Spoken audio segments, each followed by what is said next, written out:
What's going on, everybody? Mortem here, this time bringing you a video on Jusant, which I hope I am pronouncing correctly, though it is a French nautical term for the receding tide. That said, right here at the beginning of the video, I do need to inform you that this is sponsored by Don't Nod, the game's developer and publisher, which I accepted because after watching a few videos of the game myself, I wanted to check it out and see how some of this climbing experience worked. With that in mind, if you like what you see, you can check the link in the description below, and with that, let's dive into it. At its heart, this game is a puzzle action-adventure, with a relatively simple premise surrounding by a lot of atmosphere and a bit of mystery as to what happened to everyone else. But our goal is simply to climb this vast tower. How you do that and largely the speed at which you do it are up to you, including some varying paths up, and the higher you go, more and more mechanics are introduced, which make the climbing puzzles a little more intricate, which we'll talk about momentarily. But another interesting part of this game is simply puzzling out what happened, because as you can piece together fairly quickly, this tower and the surrounding land used to be surrounded by water. It was a big part of their daily life, with the tide going in and out affecting where on the tower people would be,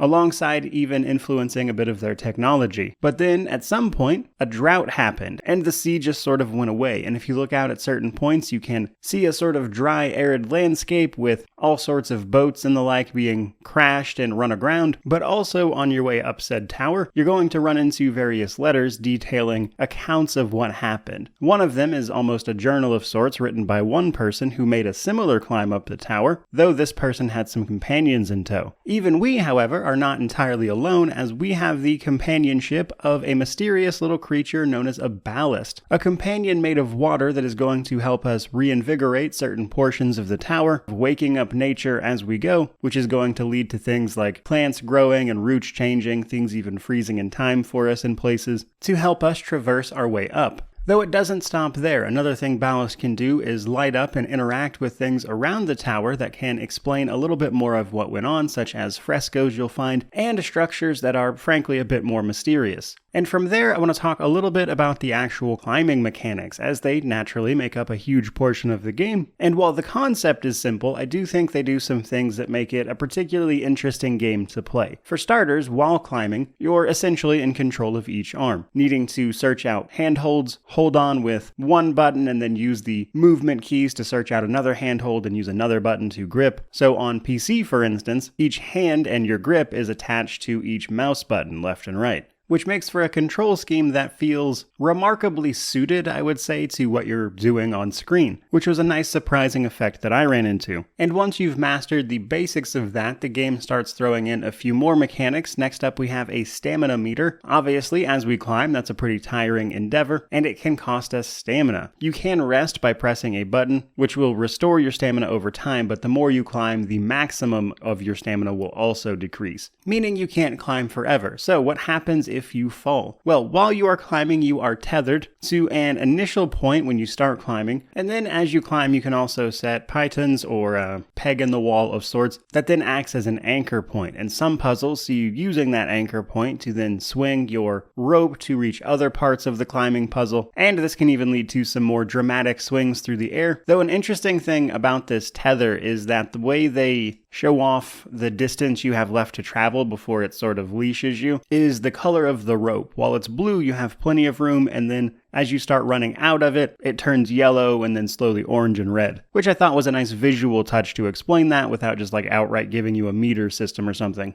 Now, alongside those things, you can of course simply jump. That is also part of puzzles. Sometimes things require you to move a little bit farther out of reach, which, while fun to do in a game, is infinitely more dangerous than anything I'd be willing to attempt for myself. But then we also get to, I would say, a little more fantastical elements of these puzzles. Ballast, our companion made of water, is able to use its echoes to influence the environment and interact with nature. This allows it to do things like grow these plants that then form various parts of puzzles and allow you to climb. And as a little bit of a tip, if you're already hanging on to these when you use the echo, it will take you up with it, which can save you a little bit of trouble. In addition to that, though, sometimes we can use this on roots in the wall, so to speak, that can then be traversed, and then later, once you get up to higher parts of the tower in direct sunlight, that can actually wither the roots really quickly, so you have to move a little faster before the time runs out, lest you fall and have to move back and forth up your tether. But there's also other mechanics that utilize this, such as the pebbles, which are small rock-like creatures that you can hang on to as part of some of the climbing, and using echoes on these actually just forces them to stop, which can help you move to where else you're going. But ultimately, the higher you go, the more interesting and more varied mechanics get introduced, all while you learn about what happened here and what might yet happen as you sort of reawaken nature as you go. But in addition to all of those gameplay things, there will be some additional improvements to the game as a whole for its release version, as the game has been available in various forms, including a demo previously, and from those versions they've improved things like animations, lighting, sound effects, the general UI, how things are presented, which getting to experience that for myself was all, I would say, feeling pretty natural. And what's more, I believe at the end of November they have an accessibility